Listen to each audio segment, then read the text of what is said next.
Welcome everyone, स्वागत है सभी का। आज हम पढ़ेंगे chapter 7 of Indian economic development. Name of chapter is employment, growth, informalisation and other issues. इस चैप्टर में हम स्टडी करेंगे आज की इस वीडियो में worker and employment, participation of people in employment. यानी वर्कर कौन होता है, what is employment, who is a worker, और वर्कर वर्कफोर्स पार्टिसिपेशन रेट क्या होता है। सबसे पहले हम इंट्रोडक्शन देखते हैं। जनरली लोग तरह तरह का काम करते हैं, people do a variety of work. उसमें आप लोग देखते हैं ट्रेडिशनल वर्क, जैसे सिलाई करना, वीविंग करना, है ना, जहाँ हैंडीक्राफ्ट्स के कुछ काम करना। और एक तरफ ट्रेडिशनल वर्क है, दूसरी तरफ आप देखते हैं मॉडर्न जॉब्स भी लोग कर रहे होते हैं, जैसे प्रोग्रामिंग, कंप्यूटर प्रोग्रामिंग करते हैं, आईटी इंडस्ट्री में हैं लोग। तो इस तरह से ट्रेडिशनल वर्क और मॉडर्न जॉब्स दोनों देखते हैं आप इकॉनमी में। सो ट्रेडिशनल वर्क जो होते हैं गांव में मैक्सिमम रूरल एरियाज़ में होते हैं, और मॉडर्न जॉब्स जो हैं मैक्सिमम अर्बन एरियाज़ में होती हैं। But now the question is why do people work. लोग काम क्यों करते हैं, है ना, क्यों लोग काम करते हैं। फर्स्ट रीज़न है earn a living, earning a living, है ना। अगर लोग अर्न नहीं करेंगे तो उनका अपनी वांट सेटिस्फाई नहीं कर पाएंगे। So first reason is earning a living. Second is sense of self worth, है ना। अपने आप को किसी काम में एंगेज रखना चाहते हैं लोग, to and to relate our self meaningfully with others. तो कंपैरिजन करते हैं ना, वो काम कर रहा है, वो काम नहीं कर रहा है। So we can compare our self with others also. So it gives us a meaning, it gives us a sense of self worth. हम मीनिंगफुली दूसरों के साथ खुद को रिलेट कर सकते हैं अगर हम एम्प्लॉयड हैं। थर्ड इज एम्प्लॉय होना हमारी कंट्री के लिए भी अच्छा है, क्योंकि ये हमारी नेशनल इनकम में कंट्रीब्यूट होगा। लोग अगर ज़्यादा एम्प्लॉयड हैं, इट मीन्स वो इनकम अर्न कर रहे हैं, और सभी की इनकम ही तो नेशनल इनकम होती है, इसीलिए it is important to work. Next is why we study about working people. हमें क्यों ज़रूरत है वर्किंग लोग पीपल के बारे में स्टडी करने की। सबसे पहले तो हमें ये बताता है, इससे हमें ये पता चलता है कि हमारी कंट्री में क्वालिटी ऑफ एम्प्लॉयमेंट और नेचर ऑफ एम्प्लॉयमेंट कैसा है ना। क्वालिटी ऑफ एम्प्लॉयमेंट यानी लोग कितने हाई इनकम जो एक्टिविटीज़ हैं, इकोनॉमिक एक्टिविटीज़ हैं, उसमें कितने लोग हैं, लो इनकम एक्टिविटीज़ में कितने लोग एंगेज हैं, या सीजनल एम्प्लॉयमेंट में कितने हैं, लॉन्ग टर्म या कंटिन्यूस एम्प्लॉयमेंट जो है वो कितने लोग हैं, short term employed कितने हैं. So it gives us insights about the quality and the nature of employment in our country. Second is it also helps in planning our human resource. हमारे human resource यानी हमारी country में कितने लोगों की as 15 से 59 ईयर्स है ना, 14 से 59 ईयर्स हैं, तो वो हमारी वर्किंग पॉपुलेशन है। सो इससे हमें आइडिया रहता है कि हमारी कंट्री के ह्यूमन रिसोर्स को अगर हम बेटर प्लान करें तो हमारी कंट्री डेवलप हो सकती है। Next is contribution made by different sectors, है ना। तो हमें अगर पता होगी कि एग्रीकल्चर में कितने एंगेज हैं, इंडस्ट्री में कितने हैं, सर्विस सेक्टर में कितने एंगेज हैं, तो ये सब हमें तब पता चलेगा जब हमारे पास वर्किंग पीपल का डेटा होगा। Next is to address many social issues such as कितने लोग मार्जिनलाइज्ड हैं, चाइल्ड लेबर, कितने सारे चाइल्ड लेबर जो हैं एंगेज हैं हमारी कंट्री में, ये सभी के बारे में हमें पता चलती है। This is the reason why we study about working people. अब हम पढ़ेंगे वर्क फोर्स पार्टिसिपेशन रेट के बारे में, यानी कितने लोग एम्प्लॉयड हैं हमारी कंट्री में। लेकिन उसको अंडरस्टैंड करने से पहले हम पढ़ेंगे ग्रॉस डोमेस्टिक प्रोडक्ट या ग्रॉस नेशनल प्रोडक्ट क्या होता है। डियर स्टूडेंट्स, आप इसके बारे में ऑलरेडी पढ़ चुके हैं नेशनल इनकम वाले चैप्टर में भी, लेकिन थोड़ी सी इंट्रोडक्शन हम देख लेंगे कि ग्रॉस डोमेस्टिक प्रोडक्ट क्या होता है और ग्रॉस नेशनल प्रोडक्ट कैसे हम डिराइव करते हैं। So gross national domestic product क्या है, simply money value of all goods and services. जो भी हमारे डोमेस्टिक टेरिटरी के अंदर जो भी गुड्स एंड सर्विसेज प्रोड्यूस होती हैं उनकी मनी वैल्यू को हम काउंट कर लें एक साल में, तो वो हमें ग्रॉस डोमेस्टिक प्रोडक्ट मिल जाता है। अगर इसी ग्रॉस डोमेस्टिक प्रोडक्ट में हम net factor income from abroad, यानी जो बाहर से हमारी इनकम आ रही है हमारी डोमेस्टिक टेरिटरी से बाहर, है ना, उसको प्लस कर लें तो हमें मिल जाता है ग्रॉस नेशनल प्रोडक्ट। तो हमें ग्रॉस नेशनल प्रोडक्ट मिल जाता है।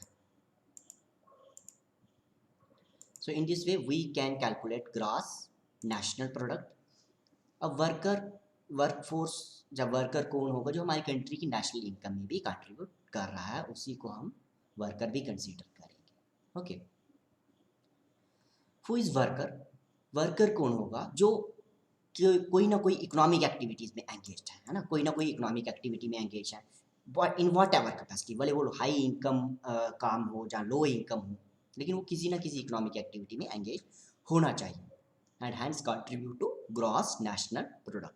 ठीक है, ग्रॉस नेशनल प्रोडक्ट में कंट्रीब्यूट करता होना चाहिए, भले वो महीने में थोड़ी देर भी काम करे, 2 दिन काम करे, 10 दिन काम करे, है ना, लेकिन उसको हम वर्कर ही कहेंगे क्योंकि वो इकोनॉमिक एक्टिविटी में एंगेज है। भले ही वो शॉर्ट टर्म के लिए काम ना करे, बीमारी की वजह से, जहाँ वेदर की वजह से कभी बारिशें होती हैं, मौसम ख़राब होता है तो लोग काम पे नहीं जा पाते हैं, जहाँ कोई रिलीजियस सोशल फंक्शन होता है, लेकिन हम ऐसा नहीं कहेंगे कि वो अनएम्प्लॉयड है। बेशक वो थोड़े समय के लिए अनएम्प्लॉयड हो सकता है, लेकिन उसको हम वर्कर्स की कैटेगरी में ही रखेंगे। Are those who help the main workers, जो मेन वर्कर्स को हेल्प करते हैं, उनको भी हम वर्कर्स ही कंसीडर करेंगे, यानी जो लॉन्ग टर्म के लिए, ज़्यादा टाइम के लिए एम्प्लॉयड होते हैं और जो थोड़े टाइम के लिए एम्प्लॉयड होते हैं, वो अगर लॉन्ग टर्म वाले लोग एम्प्लॉयड लोगों की हेल्प करते हैं तो उनको भी वर्कर्स ही कंसीडर करते हैं।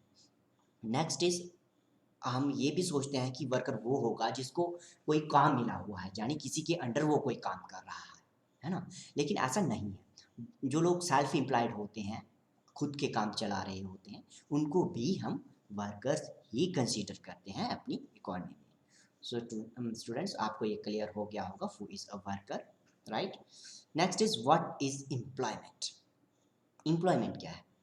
एम्प्लॉयमेंट, जैसे आपने वर्कर स्टडी किया वैसे ही एम्प्लॉयमेंट क्या होगा? अगर कोई वर्कर हमारी कंट्री में किसी इकोनॉमिक एक्टिविटी में एंगेज है ना, तो एम्प्लॉयमेंट यानी हमारी कंट्री में कितने नंबर ऑफ वर्कर्स जो कि इकोनॉमिक एक्टिविटीज़ में एंगेज हैं ऑफ द टोटल पॉपुलेशन, हम कहेंगे कि हमारी कंट्री में इतने लोग एम्प्लॉयमेंट में हैं, जहाँ इतने लोग एम्प्लॉयड हैं।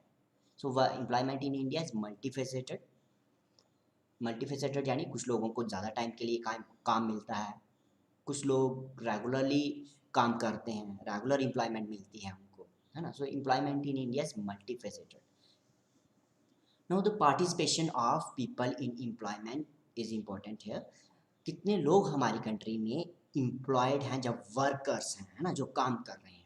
2011-12 के डेटा के अकॉर्डिंग हमारी कंट्री में 473 मिलियन पीपल की स्ट्रॉन्ग वर्कफोर्स, है ना, जो हमारे लिए एक हमारी कंट्री के लिए एक तरह से पॉजिटिव भी है, क्योंकि ज़्यादा वर्कफोर्स होगी हमारी कंट्री में तो हमारी कंट्री की नेशनल इनकम ज़्यादा हो सकती है ना, क्योंकि इतने सारे लोग अगर नेशनल इनकम में कंट्रीब्यूट करेंगे तो हमारा कंट्री का साइज और जीडीपी का साइज भी बढ़ता है। Since majority of our people is residing in rural areas, तो मैक्सिमम हमारी वर्कफोर्स कहाँ पे रहती है? Of this 473 million workforce, maximum लोग कहाँ पे रहते हैं? रूरल एरियाज में रहते हैं, जो कि 3/4 कॉन्स्टिट्यूट करता है इस 473 मिलियन का। हम ये भी देखते हैं कि मैक्सिमम मेल ही हैं वर्कफोर्स में, फीमेल्स की पॉपुलेशन कम है, 70% मेल हैं और बाकी की 30% चाइल्ड लेबर्स और वुमेन हो सकते हैं, है ना। और अर्बन एरिया की अगर बात करें हम, तो अर्बन एरिया में कम फीमेल्स काम करती हैं कंपैरिजन टू रूरल एरियाज। अब एक बहुत इंपॉर्टेंट टॉपिक है जो एग्जाम में मैक्सिमम टाइम पूछा ही जाता है, वर्क फोर्स पार्टिसिपेशन रेट, यानी वर्कर पॉपुलेशन रेशो। क्या होती है ये ratio? It is simply the proportion of population that is actively contributing to the production of goods and services of a country, जो एक्टिवली कंट्रीब्यूट कर रही है हमारी इकोनॉमी में, गुड्स एंड सर्विसेज प्रोड्यूस कर रहे हैं। तो इसका क्या फार्मूला है? सिंपली फार्मूला को देखते हैं हम। हमारी टोटल पॉपुलेशन है, जो एस्टिमेटेड पॉपुलेशन है, जो उसमें से कितने लोग काम कर रहे हैं। वर्कर्स की डेफिनेशन आपने पढ़ ली, वर्कर्स के बारे में डिटेल में आपने पढ़ लिया, कौन होते हैं वर्कर्स, है ना। तो worker population ratio is equals to estimated number of workers, total workers कितने हैं हमारी इकोनॉमी में या कंट्री में, divided by estimated population multiply 100 यानी हम परसेंटेज देखना चाहते हैं, इसलिए मल्टीप्लाई कर रहे हैं 100 के साथ। Okay, this is how we get work force population ratio और वर्कर पॉपुलेशन रेशियो। सो इस वर्कर पॉपुलेशन रेशियो को फाइंड करने का हम क्या रीज़न है, क्यों फाइंड करते हैं हम इसको? क्योंकि it is an indicator which is used for analysing the employment situation of a country. हमें इससे अपनी कंट्री की एम्प्लॉयमेंट सिचुएशन पता चलती है कि कितने लोग हमारी कंट्री में एम्प्लॉयड हैं। अगर ये रेशियो हायर है, यानी ये रेशियो अगर ये रेशियो हायर है, ज़्यादा है, it means engagement of people is greater. इसका मतलब कि ज़्यादा लोग एम्प्लॉयड हैं। अगर ये रेशियो मीडियम है या लो है, इसका मीनिंग है कि high proportion of its population is not involve directly in economic activities, यानी हमारी पॉपुलेशन का मैक्सिमम हिस्सा इकोनॉमिक एक्टिविटीज़ में, पॉपुलेशन का एक मेजर प्रोपोर्शन इकोनॉमिक एक्टिविटीज़ में एंगेज नहीं है। तो हम इस टेबल को स्टडी करेंगे। अब टेबल से हमें क्लियरली पता चल रहा है, ये डाटा है 2011-12 का, एनसीईआरटी से ही है ये सारा मटेरियल जो भी है। इसमें आप टोटल का फिगर एक मिलती है, और यहाँ पे आपको रूरल और अर्बन के अकॉर्डिंग रूरल और अर्बन एरिया की कैरेक्टरिस्टिक्स भी देखने को मिल रही हैं इस टेबल में। Data is about the year 2011-12। So man हम देखते हैं कि 54.4 में, यानी मैक्सिमम मेल्स ही हैं जो वर्क फोर्स में एंगेज्ड हैं, काम कर रहे हैं। फीमेल कितनी है? 21.9%। ये वाला डाटा तो आपको याद रखना ही, सबसे इम्पोर्टेंट यही है। उसके बाद रूरल और अर्बन की कैरेक्टरिस्टिक्स भी आप यहाँ से देखकर स्टडी कर सकते हैं। You can see the female in rural areas are working in comparison to urban areas.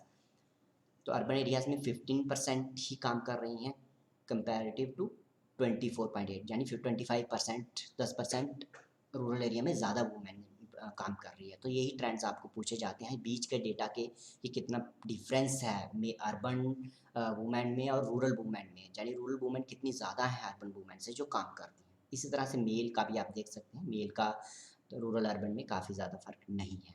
So why there is difference between worker population ratio in rural and urban areas? क्या reason है कि urban areas में women कम काम करती हैं, rural areas में male women भी ज़्यादा काम कर रही हैं, मैन भी ज़्यादा काम कर रहे हैं?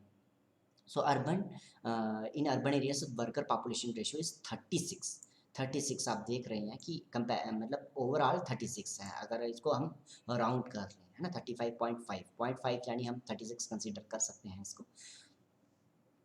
So in the ratio is 40।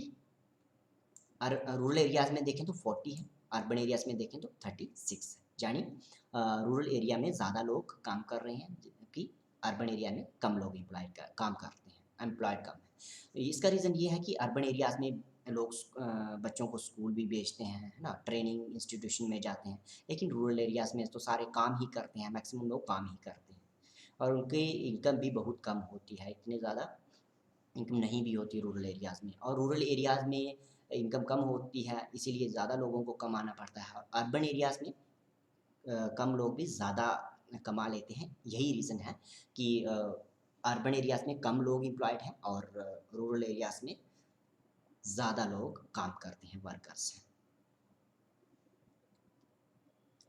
Next, why are women in general and urban women in particular not working? Urban women आपने देखा 15% ही काम कर रही थी, है ना, यहाँ पे आपने देखा 15% ही अर्बन वुमेन काम करती हैं, जबकि रूरल वुमेन 25% है। So why this is so? क्यों है ऐसा? Difference in participation rate is very large in urban areas. For every 100 urban females only 15 और एंगेज्ड, ये आपने डाटा में देखा, और रूरल में आपने देखा कि इतनी वुमेन काम कर रही हैं। सो यहाँ पे रीज़न है वुमेन जो मैन हैं अर्बन एरियाज़ में ज़्यादा इनकम अर्न कर लेते हैं, इसीलिए वो अपनी फीमेल्स को जहाँ फीमेल को डिस्करेज करते हैं कि वो काम ना करें, है ना, ये रीज़न हो गया। Earning of male members are generally higher in rural areas and higher than urban, sorry rural males से भी उनकी इनकम ज़्यादा होती है।